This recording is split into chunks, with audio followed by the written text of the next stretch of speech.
ഞങ്ങള് ഫുഡൊക്കെ കഴിഞ്ഞ് കേരള ഉണ്ടാക്കാൻ പോകും. ഞങ്ങളെ കോഴികൾ ഒച്ച ഉണ്ടാക്കുന്നുണ്ട്. കുറെ കോഴികളുണ്ട്, ഒരു 10-30 കോഴികളുണ്ട്. അപ്പൊ ഓരെല്ലാരും കൂടി സൗണ്ട് ഉണ്ടാക്കുമ്പോ ഭയങ്കര സൗണ്ടാ. ഇതാ ക്യാരറ്റ് ഉണ്ടാക്കാൻ പോവുകയാണേ. 1 കിലോ ക്യാരറ്റ് ഉണ്ട്. ഇതിങ്ങനെ സ്ലൈസ് ആക്കി വെച്ചാൽ. പിന്നെ വേണ്ടത് അണ്ടിപ്പരിപ്പും ബദാം പരിപ്പും. പിന്നെ ആവശ്യത്തിന് പഞ്ചസാര. ഞാൻ 1 കപ്പ് പഞ്ചസാര എടുത്തിട്ടുണ്ട്. പിന്നെ പാലിതാ, നെയ്യ്. അപ്പൊ ഞാൻ ആദ്യം സ്റ്റൗ കത്തിക്കണേ. ഈ ക്യാരറ്റ് ഇല്ലേ, ഇതുവരെ ഊട്ടിയിൽ നിന്ന് കൊണ്ടുവന്നതാണ്. അപ്പോൾ ഞങ്ങൾ അതുപോലെ കൊണ്ട് ഉണ്ടാക്കാറ്. 1 സ്പൂണ് നെയ്യ് ഒഴിച്ച് കൊടുക്കണം ആദ്യം. ഇതാ ക്യാരറ്റ് ഇട്ട് കൊടുക്കണേ. ചെറിയ ഇങ്ങനെ ഇതിലാക്കിയാൽ, ചെറിയ പീസാക്കിയാലേ നല്ലത് വേഗം വെന്തിട്ട് തീ കൊടുക്കണേ. ഇതൊന്ന് വേവണം.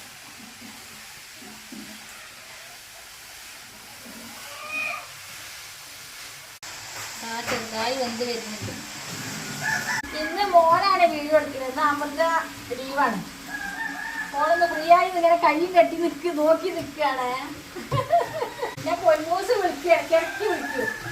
അതിങ്ങനെ ഓരോ കാര്യങ്ങൾ അന്വേഷിക്കോളി. സോമാട്ട് ഡ്യൂട്ടി കഴിഞ്ഞ് വന്നാൽ പിന്നെ കോഴിയും സോമാട്ടിനും തിന്നാൻ കൊടുക്കലും അതൊക്കെയാണ് പണി. പിന്നെ 3 മണി 4 മണിയാവും വീട്ടിലേക്ക് തിരിച്ചു വരാൻ, റൂമിലേക്ക് അകത്തേക്ക്.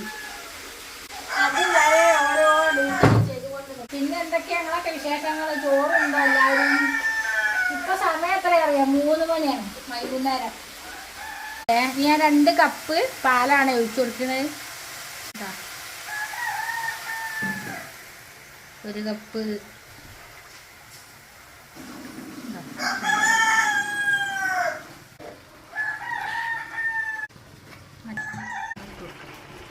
നല്ലോണം ഒന്ന് കുറുകട്ടെട്ടാ. എന്നിട്ട് പഞ്ചസാര ഇട്ട് കൊടുക്കാൻ പറ്റും. ഇതാ 1 കപ്പ് പഞ്ചസാരയാണ് എടുത്തത്. അങ്ങനെ ആവശ്യത്തിന് ഇട്ട് കൊടുത്താൽ മതി കേട്ടോ. വേണ്ടവർക്ക് ഇതാ, ഞാൻ കുറച്ച് ഇട്ടിട്ടുള്ളൂ. ക്യാരറ്റിൻ്റെ മധുരം അനുസരിച്ചിട്ട് ഇട്ട് കൊടുത്താൽ മതിയേ. ഓരോരുത്തർക്കും മധുരം കുറവും കൂടുതലൊക്കെ ഉണ്ടാവും. ഇതിന് നല്ല മധുരമുണ്ട്. ഇത് ഊട്ടിയിൽ നിന്ന് കൊണ്ടുവന്ന ക്യാരറ്റല്ലേ, അതുകൊണ്ടായിരിക്കും നല്ല മധുരമുണ്ട്. അപ്പോൾ ഞാൻ കുറച്ച് പഞ്ചസാര ഇട്ടിട്ടുള്ളൂ. എല്ലാവരും ട്രൈ ചെയ്ത് നോക്കണം കേട്ടത്. എളുപ്പമാണ് ഉണ്ടാക്കാൻ, കുറച്ച് ടൈം വേണമെന്നുള്ളൂ ഇളക്കി കൊടുക്കാൻ, അല്ലെങ്കിൽ പെട്ടെന്നാവും. നമ്മളിതിന് ടേസ്റ്റ് കൂടി കൂട്ടുകെട്ടോ. എന്താ ആ നെയ്യിൻ്റെയും പഞ്ചസാരയും പാലും നല്ല അടിപൊളി ക്യാരറ്റ്. കുറച്ച് അണ്ടിപ്പരിപ്പും ബദാം പരിപ്പും ഇട്ട് കൊടുക്കണ്ടേ. എന്താ മുന്തിരി ഇതിലിട്ട് കൊടുക്കുന്നുണ്ട്. ഇവിടെ മുന്തിരി ഒന്നും വലിയ ഇഷ്ടമില്ല, അതുകൊണ്ട് ഞങ്ങൾ മുന്തിരി കുറച്ചിട്ടിട്ട്.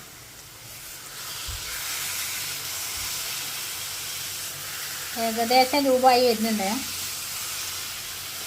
ഏലക്കായും പഞ്ചസാരയും പൊടിച്ചതാണ്. എനിക്കനുസരിച്ച് ഇട്ട് കൊടുത്താൽ മതി. പൊങ്ങ് ഇപ്പോൾ പൊട്ടിച്ചു കൊണ്ടെന്നാ ആക്കണേ, എന്നെങ്കിൽ ഒരു പാത്രത്തിൽ മാറ്റി വയ്ക്കാൻ പറ്റുള്ളൂ. എന്താ ക്യാരറ്റ് കപ്പിലേക്ക് ആക്കുകയാണ്.